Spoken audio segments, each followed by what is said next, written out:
children, the human raw material of each shattered nation's tomorrow.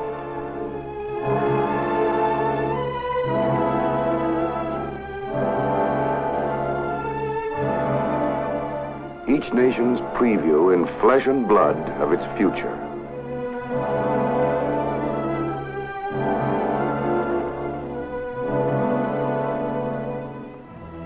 Pillars of the brave new world. Pillars of the brave new world. Ages from 3 to 6 and not even able to stand. Rickets. Age 9. Mother tortured, father burned alive. Age 10. Lost her senses when shells swept her Dutch village. Age 8. Mother, father, sister, and brother killed all around him in deliberate shell fire because they refused to leave the shelter of a ravine. Himself wounded. Age 8, she didn't know her strange new toy was a grenade. Ages 10 to 14.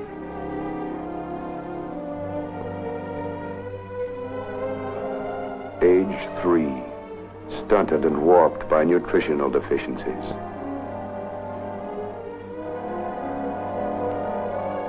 Pillars of the brave new world, separated from parents whose names they don't even remember.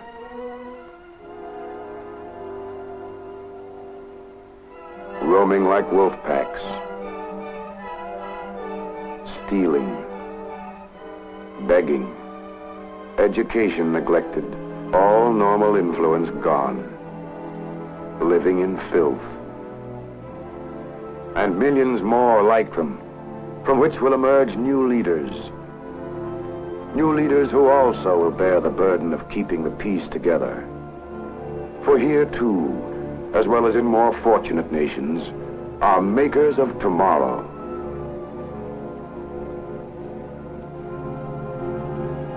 Will they be new Einsteins, Toscaninis, Manuel Quezons, Madame Curies, Sun Yat-sens, or new Hitlers, Mussolinis, Tojos? For the Axis had carefully contrived a legacy designed to drag down neighbor nations and their future into one common ruin, jeopardizing the next generation for the next round. For Germany in particular had had long practice at ripping the entire fabric of a nation's life so that a state of enduring weakness could be assured, liberation or not. Liberated Lidice, the Czech village that once filled this entire valley, and then was wiped so completely off the face of the earth that not even rubble remained.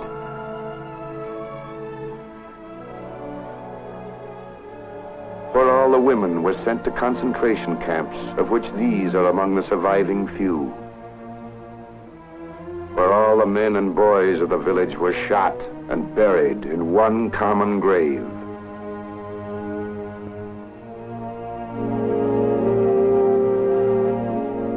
And all the little children sold for 50 marks apiece to various German families, and perhaps lost forever. The effects of which will linger long after men like these, captured SS men who helped destroy Lidice, have been tried and condemned. And their big-shot counterparts, who created in a greater degree a design for destruction that made Lidice an ominous miniature of the design willed to all of civilization. A design detailed by Hitler himself in the last days of the Third Reich, as he stated in essence, "We shall leave an inheritance of ruins, stone heaps, rats, epidemics, hunger and death, and thereby Western civilization shall decline." Rebirth through ruins.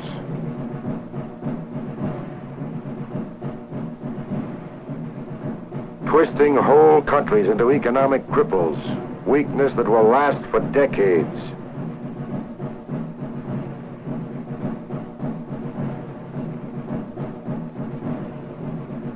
rebirth through stone heaps.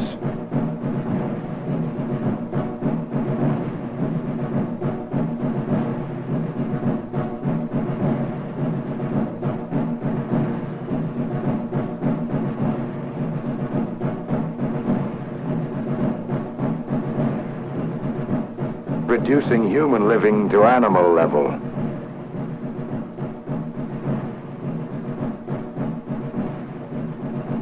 Rebirth through rats, epidemics.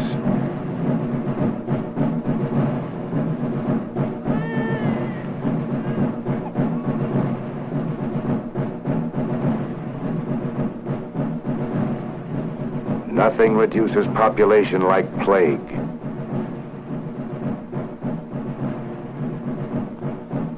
Rebirth through hunger.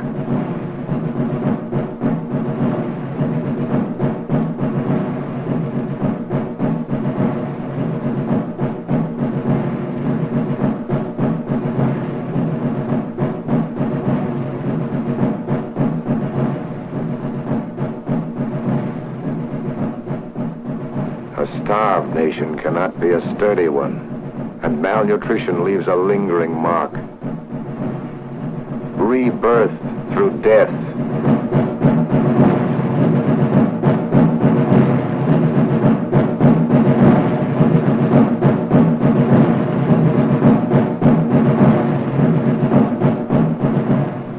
Reducing and withering the mass population of all countries within reach, so that the Germans and Japanese would remain the strongest physically and mentally, come what may.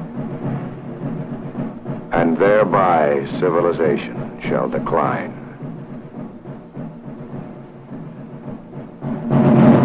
Nor was this final strategy of rebirth through common ruin something special born of Adolf Hitler only. The German General Staff, like the Jap General Staff, were old hands at it. These were the words of General von Rundstedt talking before the Berlin Military Academy at war's outset. We Germans must number twice the population of our neighbors. Therefore, we shall be compelled to destroy 1/3 of the population of all adjacent territories. We can best achieve this through systematic malnutrition, in the end far superior to machine guns. Starvation works more effectively, especially among the young. Starvation works more effective, especially among the young.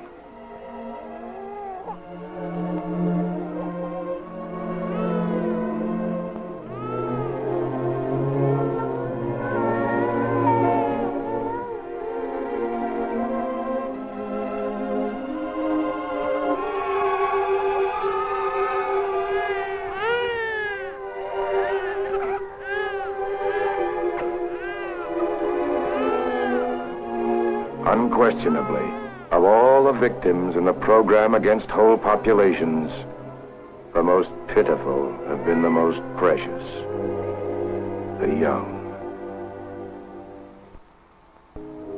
Even after liberation, the heirs to the Axis legacy of fear, hunger, and hate, to be nourished in an atmosphere of desperation for a destiny of despair, calculated to supply the new tools, the new Hitlers, Tojos, and Mussolinis of an even bloodier tomorrow. But with the lesson of 2 world wars to learn from, if any of us among the United Nations give fascism its cunningly planned open road to revival by being fooled into neglecting this, or this, the Axis legacy in action, as the true cost in terms of tomorrow begins to show itself. Dissension, distress, despair, doubt, defeatism, fertile soil for the seeds of World War III, and significant signs of Axis success in this, the last battle. And if we permit this to be the face of the future, then truly there will be only one place in which to rest the full burden of blame: on ourselves. Ourselves, including those of us strolling in the shaded streets of nations whose trees have not been stripped by shrapnel, and whose homes have suffered neither burn nor blast, on lush land bearing no scar of the scorched earth, In the shops where shortage represents not death, but merely temporary discomfort. Walking by schools and grounds where the only screams that have been heard were and are those of children at play, and whose steeples stretch toward God unshadowed by the bomber's wing. In this atmosphere, the imagination, no matter how vivid, cannot convey the full meaning of what others have endured and still endure. But to those homes wherein the fateful telegrams have been delivered, and the blue stars have given way to gold, has come the evidence that geography is no bar to tragedy. Just as to all homes has been given the warning that people who do not understand history are doomed to repeat it. To many men and nations has come the conviction that the world simply cannot survive another war. Thus, even as they meet in the hope of ending war forever, the United Nations look to the first organization created in their name, UNRRA, United Nations Relief and Rehabilitation Administration. UNRRA, much criticized and much praised, but still the only major source through which the United Nations pump into the veins and arteries of stricken peoples around the earth the emergency items of relief and rehabilitation that serve as the plasma of peace.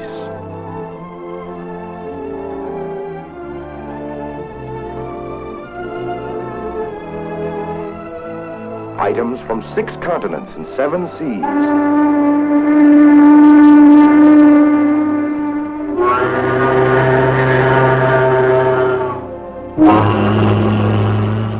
An outpouring from each nation's heart to each war-stricken friend and neighbor. Hundreds of private relief and welfare organizations blend their efforts through UNRRA along with the contributions of the governments themselves. As all over the ravaged areas, the tired heart of liberated nations fights to regain strength and vigor.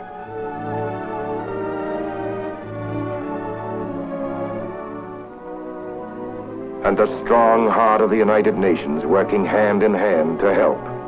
A welfare specialist from Australia, a doctor from Cuba and a nurse from Belgium, a child expert from England, a therapeutist from Ohio, from Canada, Norway, South Africa, China, operating despite the handicaps of varied languages and learning constructive new lessons in international teamwork.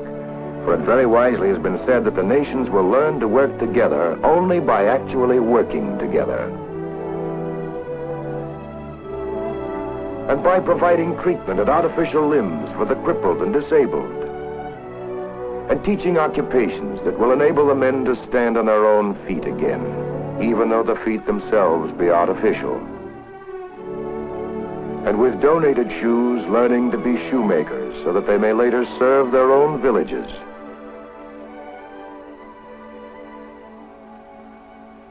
And so the pulse of rehabilitation begins to beat again in the areas warped and withered by war. It is a pulse that beats feebly at first, this pulse of restoration, while little men labor and strive with whatever is at hand or can be brought to hand.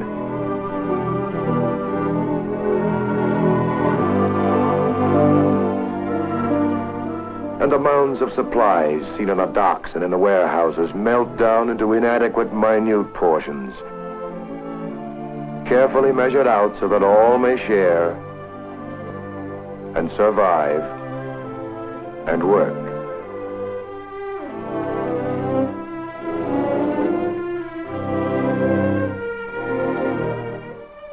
And homes are remade wherever a roof is to be found that will provide shelter. Part of a glider wing helps repair one house. Discarded gun covers keep the elements out of another. So also on the farm is restoration sought, despite the toll exacted daily by war's lethal leftovers. For the food supply itself is a matter of life and death. And wherever and whenever fuel can be obtained, the smoke rises once more from family stoves and firesides. the return to normalcy takes on many forms, even though it be a nightmare kind of normalcy.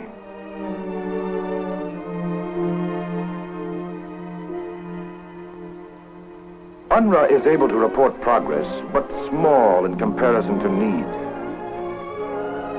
For each nail driven, 100,000 more are needed. For each blanket given, 1,000 more must be given. And the same with plows, and seed, and trucks, and medicine, and clothes, and livestock, and vitamins and food to turn rickety bodies into rugged bodies and turn prostrated populations once more into proud and prolific peoples. And all the other hundreds of items, straining and exhausting. Straining and exhausting, an initial UNRRA budget of $2 billion, made up of 1% of each contributing nation's annual income. $2 billion. Less than the cost of 5 days of war. 5 days of war. Without shattered bodies, or pain, or lost arms, legs, minds. 5 days without a single soldier having to give his life. The cut-rate price of peace. A peace purchased at a much higher price by men in whose hearts echoed the words of Thomas Paine. If there be trouble, let it be in my time, that my child may have peace. Peace, too, for those children already maimed in one war, who must never experience or symbolize another.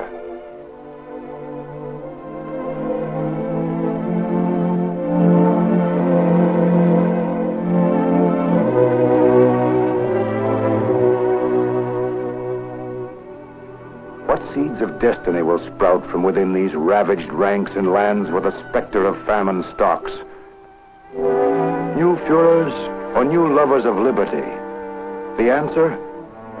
It will hang in the balance throughout the immediate months and years, for there's still a long way to go in this last battle. A long way.